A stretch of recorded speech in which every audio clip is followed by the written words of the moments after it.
Chapter 3. Duty and the Stoic Mindset.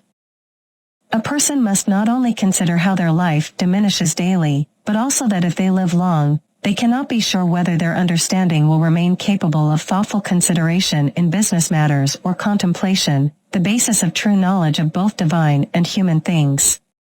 If they begin to lose their mind, their breathing, nutrition, imagination, desires, and other natural faculties may remain the same, they will not lack these. But how to use themselves correctly, how to accurately observe what is right and just in all things, how to correct and rectify all incorrect or sudden perceptions and thoughts, and even whether they should continue living or not, to duly consider all these things, which require the mind's greatest strength and vigor, their power and ability will have passed. Therefore, you must hurry, not only because you are getting closer to death every day, but also because the intellectual ability in you, which allows you to understand the true nature of things and to guide all your actions by that knowledge, is diminishing daily, or may fail you before you die. You should also note that whatever naturally happens to natural things has something pleasing and delightful about it. A large loaf of bread, when baked, some parts of it crack and form a rough and uneven crust, and yet those parts, though contrary to the intention of baking, which should have made the loaf smooth and uniform, are nevertheless appealing and stimulate the appetite. So, figs are considered most beautiful and ripe when they start to shrink and wither. So ripe olives, when they are close to rotting, then they are at their proper beauty. The drooping of grapes, the brow of a lion, the foam of a wild boar, and many other things, although they are far from any beauty when considered on their own, are still attractive and delightful because they occur naturally. Therefore, if a person deeply understands and appreciates all things in the world, there will hardly be anything that does not give them pleasure and delight. They will enjoy looking at the true expressions of wild beasts as much as those imitated by skilled painters and artisans. They will be able to appreciate the proper maturity and beauty of old age, whether in a man or a woman. They will quickly recognize and appreciate anything that is beautiful and attractive in anything that exists, with a chaste and disciplined eye. They will discern these and many other things, which are not credible to everyone, but only to those who are truly and intimately familiar with nature itself and all natural things. Hippocrates, after curing many diseases, fell ill himself and died. The Chaldeans and astrologers, after predicting the deaths of many, were themselves eventually overtaken by fate. Alexander, Pompeius, and Caius Caesar, after destroying many towns and killing thousands of soldiers, eventually had to face their own deaths. Heraclitus, after writing many works on the final and universal destruction of the world, died filled with water inside and covered with dirt and dung outside. Lice killed Democritus, and wicked, godless men killed Socrates. So, what's the point? You have boarded a ship, you have sailed, you have arrived on land, disembark. If you are going to another life, you will find gods there as well, for they are everywhere. If all life and sensation are to cease, then you will also stop experiencing pain or pleasure, and you will stop serving and maintaining this lowly body, which is much lower than the spirit that serves it, the former being nothing but earth and blood, the latter a rational substance and a spirit. Don't spend the rest of your days thinking about other people, unless it relates to the common good, and especially if it prevents you from doing something better. In other words, don't waste your time thinking about what someone else is doing, why they're doing it, what they're saying, what they're thinking, what they're involved in, and other such curiosities, which distract you from caring for and observing that part of yourself which is rational and dominant. In your thoughts and actions, avoid anything that is pointless or harmful, particularly anything that is intrusive or malicious. Train yourself to only think about things that you wouldn't mind sharing if someone were to suddenly ask you what you're thinking. Your thoughts should reflect sincerity and peace, as befits a social being who doesn't seek pleasure or indulge in sensual fantasies. You should be free from conflict, envy, suspicion, and anything else you would be ashamed to admit you're thinking about. A person like this doesn't hesitate to pursue what is truly best. They are a true servant of the gods, familiar and in good harmony with the divine spirit within them, as if residing in a temple. They keep themselves unspoiled by pleasure, unafraid of pain, free from any harm or insult they might inflict upon themselves, and immune to harm from others. They are a fighter for the highest prize, not to be overthrown by any personal passion or emotion. They are deeply imbued with righteousness, wholeheartedly accepting whatever happens or is assigned to them. They rarely, and only when it serves a greater public good, concern themselves with what others say, do, or plan. They focus on what is within their control and truly theirs, and their thoughts are occupied with what fate or providence has designated for them. They ensure that what is in their control is good, and they believe that what happens to them is also good. They remember that anyone with reason is related to them and that caring for everyone is in line with human nature. However, they don't indiscriminately accept praise from everyone, only from those who live in accordance with nature. They know and remember well what kind of people those who don't live in accordance with nature are, and so they don't value their praise. Never act against your will, against the community, without careful consideration, or reluctantly. Don't strive to express your thoughts in fancy language. Don't be a chatterbox or a busybody. Let the divine spirit within you see that it is dealing with a mature, sociable, Roman leader who lives as if they are always ready to hear the trumpet signaling their departure from life. They don't need an oath or a witness for their words or actions.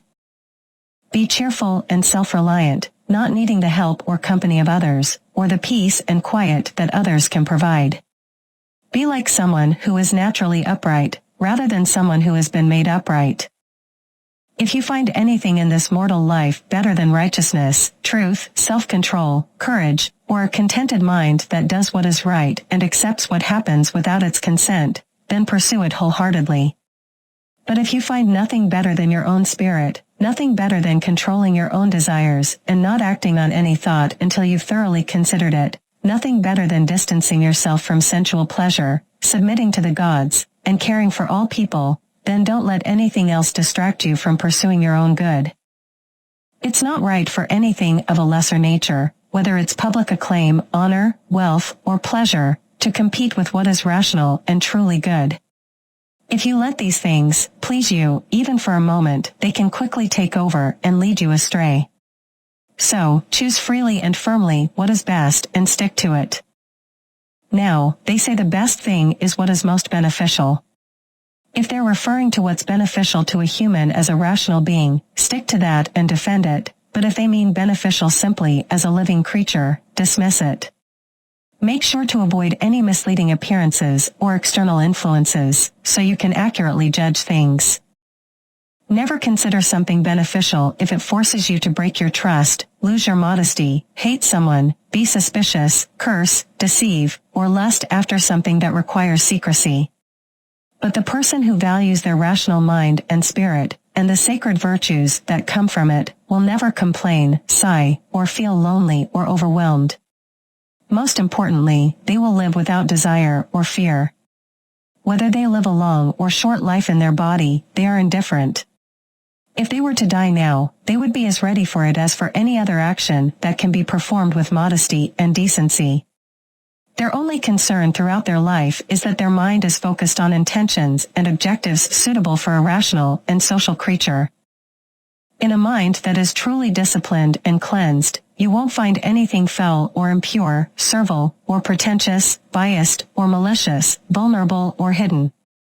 The life of such a person cannot be surprised by death as incomplete, like an actor dying before the play ends.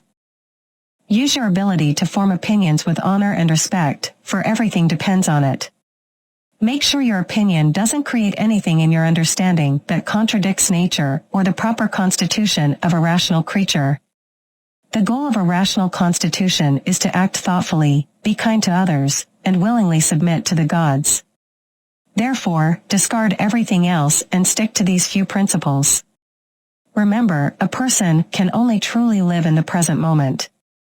Anything else is either in the past or uncertain.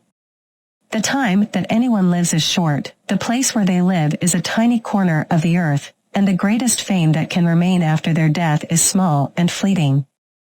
Add one more reminder to these ever-present aids. Always make a detailed description of every object that comes to your mind so you can fully and thoroughly contemplate it in its true nature. There is nothing more effective in developing true greatness than being able to examine and understand all the things that happen in life. Ask yourself, what is this thing that my mind is focused on? What does it consist of? How long can it last? Which virtue is most appropriate for this situation? Remember, everything comes either directly from God, from a chain of events, or from coincidence. As for your fellow human beings, they act out of ignorance, because they don't know what is truly natural to them. But you know, so treat them with kindness and justice. As for things that are indifferent, treat them as you judge they deserve. If you focus on the present, following the rule of reason carefully, humbly, and without mixing in other concerns, and if you strive to keep your spirit pure, and stick to the truth without hope or fear of anything, you will live happily. No one can prevent you from doing this.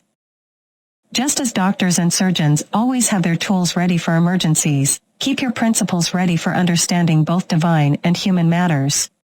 Whatever you do, even in the smallest things, always remember the connection between divine and human things. Without a connection to God, you will never succeed in any worldly actions, nor will you succeed in any divine actions without some consideration of human affairs. Don't be deceived, you will never live to read your moral commentaries, nor the historical accounts of the famous Romans and Greeks, nor the excerpts from various books, all of which you had prepared and saved for your old age. So, hasten towards an end, and abandon all futile hopes. Help yourself in time if you care for yourself, as you should. To steal, to sow, to buy, to be at peace, to see what needs to be done, which is not seen by the eyes, but by another kind of vision, these words and their many interpretations are not understood by many. The body, the soul, the understanding. Just as the senses naturally belong to the body, and desires and affections to the soul, so do the doctrines belong to understanding. To have fantasies and imaginations is common to man and beast. To be violently drawn and moved by the lusts and desires of the soul is characteristic of wild beasts and monsters, such as Phalaris and Nero were. Following reason for ordinary duties and actions is common to those who do not believe in gods and would betray their own country for their own advantage. If all else is common to these individuals, it follows that for a man to accept and embrace all that happens and is destined for him, and not to disturb and bother the spirit within him with a multitude of pointless fantasies and imaginations, but to keep him favorable and to obey him as a god, never speaking anything contrary to truth or doing anything contrary to justice, is the only true characteristic of a good man. Such a man, even if no one believes that he lives sincerely, conscientiously, or cheerfully and contentedly, is not angry with anyone for it, nor does it divert him from the path that leads to the end of his life. He must pass through life pure, always ready to depart, and willing to adapt himself to his proper lot and portion without any compulsion. Summary of Chapter 3. This chapter delves into the Stoic mindset and the idea of duty. Marcus Aurelius reflects on his responsibilities as a leader and the Stoic principles that guide his decisions and actions. He reminds us, a man's worth is no greater than the worth of his ambitions.